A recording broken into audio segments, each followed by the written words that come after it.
I don't know what you call it. Monologue, dialogue, or dialogue would be two people, right? So I guess if I talk to myself, it would be a dialogue. Right? I'm listening. Well, as the day would have it, it's Friday, affectionately known as Pop Off Friday. And when I came in, somebody said to me, "You seem kind of chill." I'm like, "Well, it's Friday, but I'm kind of chill all the time." They were like, "No, no, you're usually kind of, you know." I was like, "Okay." Inside, kind of. Outside, may have somewhere to go, something to do, so I gotta go, I gotta move, but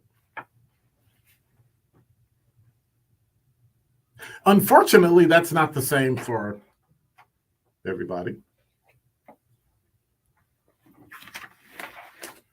Unfortunately, it's not the same for one of my topics this week, the auto workers.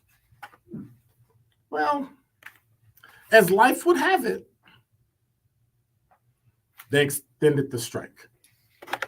So now, Milwaukee is part of the strike. And if I have it correctly, they have already walked off the job. So they talked about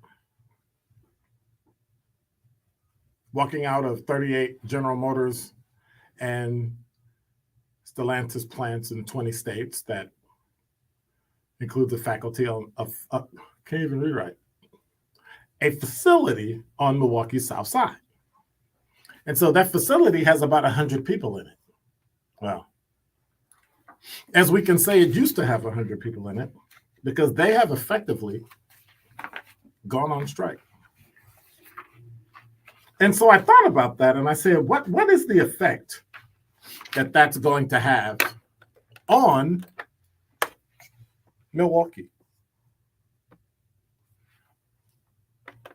I wonder what effect will that have on people who are trying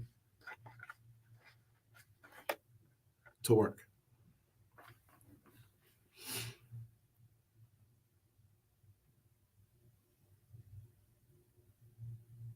It might close, but it might not. They've talked to people. I've read stories from Reuters, Fox6Now.com, TMJ4.com. Stellantis Chief Operating Officer Mark Stewart said on CNBC this past Tuesday, there's a proposal to close multiple parts distribution plants, including Milwaukee. The proposal was made before the UAW went on strike, but Stewart said it was not accepted. So the warehouse isn't closing, but it's closed. They've been here 14 years, and 100 jobs here are gone. And so we think, and I'm going off memory, so of course, if I'm incorrect, then I'm pretty sure there's some pro-union people and anti-union people that are chomping at the bit. 833-212-1017. It's going to trickle down.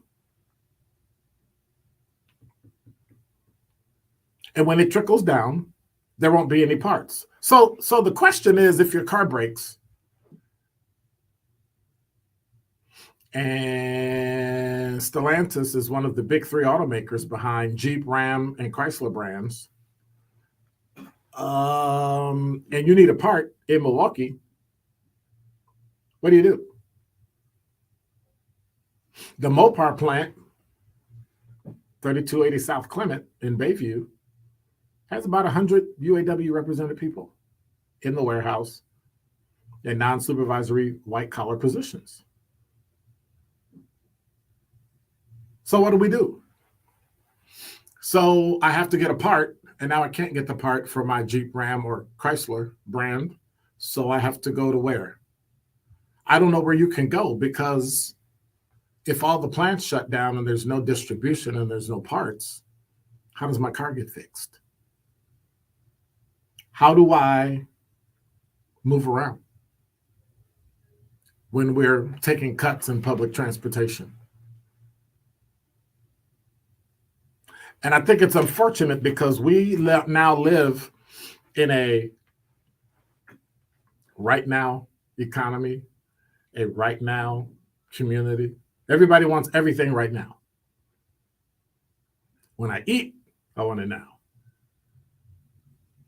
When I drink, I want it now.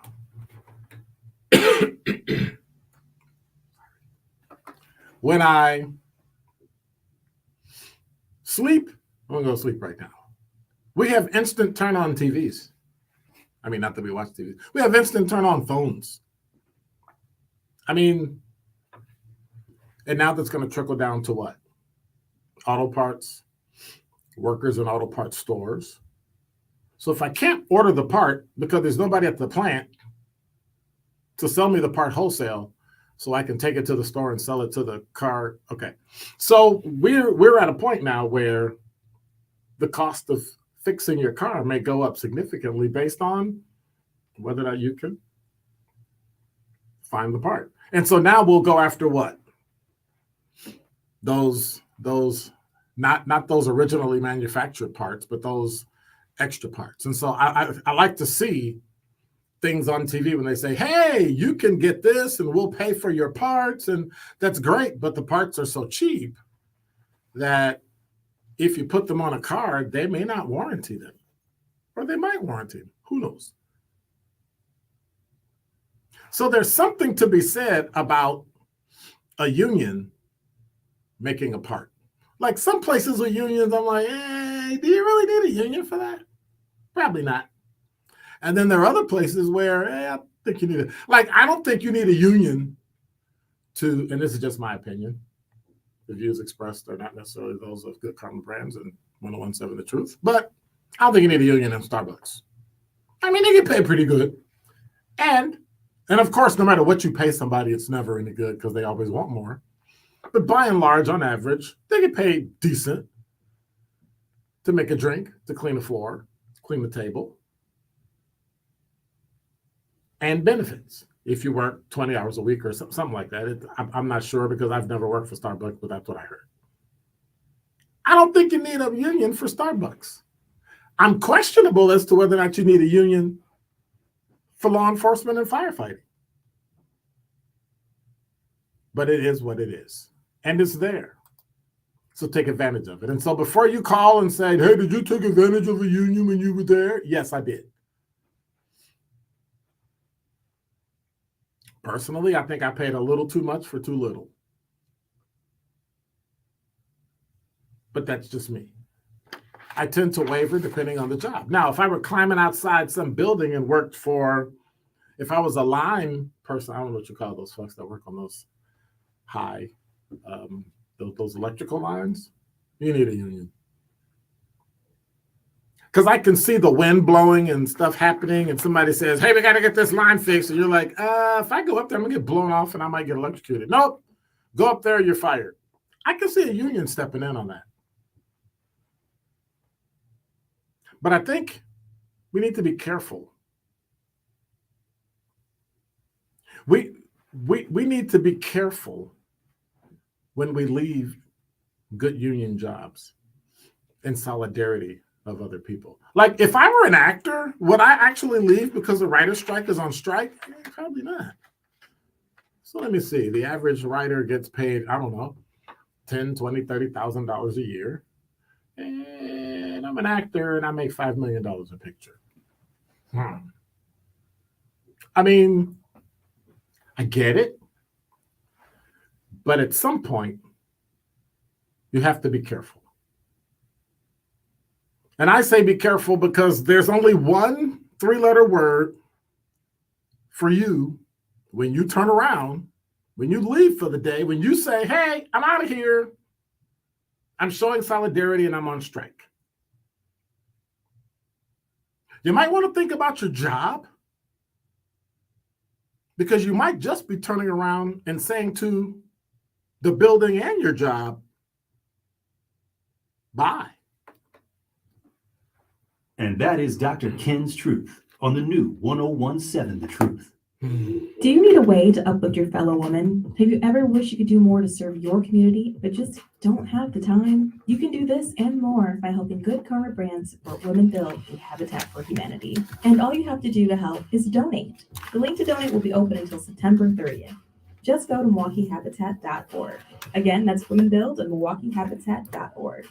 And be sure to check out 1017 The Truth social media for a behind the scenes look of our team building a new home